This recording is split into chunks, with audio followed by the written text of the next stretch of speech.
สบายดีทุกคน Welcome to Day 6กระสับหุ่น30 วันกับโค้ชนิดเนาะเป็นจังไหนหามื้อผ่านมามีไผได้เฮ็ดครบบอยากบ่ง่ายบ่คอมเมนต์ให้โค้ชเบิ่งแหน่เด้อแล้วมื้อที่6เด้พร้อมกันหรือยังถ้าบ่พร้อมก็บ่เป็นหยังเนาะลงมือเฮ็ดก็พอสำหรับมื้อที่6เราจะโฟกัสใส่ HIIT หรือว่า High Intensity Interval Training เนาะ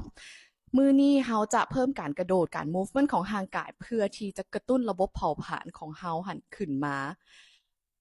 เริ่มกันเลยสำหรับท่าที่1เราจะเริ่มด้วยการเฮ็ดจัมป์แจ็คเนาะกระโดดตบพับแขน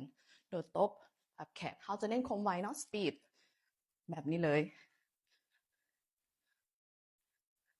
เบิ่งข้างพยายามเก่งหน้าท้องไว้เวลาเรากระโดด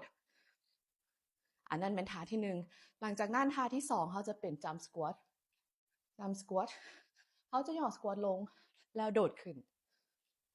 สควอตโดดแบบนี้เนาะ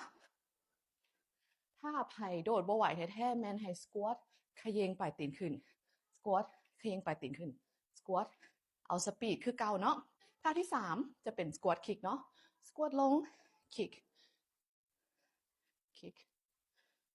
สควอตลงเตะขาซ้ายมือ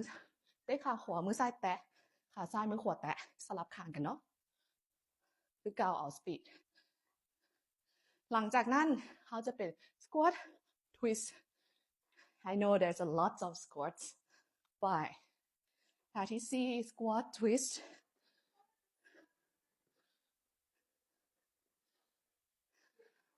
แล้วเขาจะปิดท่าด้วย squat in and out ลงมาท่าเปิดไป squat เนาะหลังจากนั้นเปิดปิดเปิดปิดเปิดปิด5ท่าสำหรับมื้อนี้คือเก่าเนาะลิ้น30วิพัก30วิแล้วย้ายไปท่าที่2ลิ้นจนครบ5ท่ากลับมาย่ำคืน3เทื่อ15นาทีเท่านั้นเนาะหับหองความเบิร์นหมดไปแล้วเนาะสำหรับมื้อที่6มื้ออื่นเป็นมื้อที่7พอดีครบ1อาทิตย์ถ้าแม่นไผเฮ็ดครบ1อาทิตย์ตบมือให้ตัวเองเด้อถึงว่าเฮาจะเฮ็ด6มื้อก็ตบมือให้ตัวเองแดฉะนั้น stay consistent เนาะแล้วเจอกันมื้ออื่น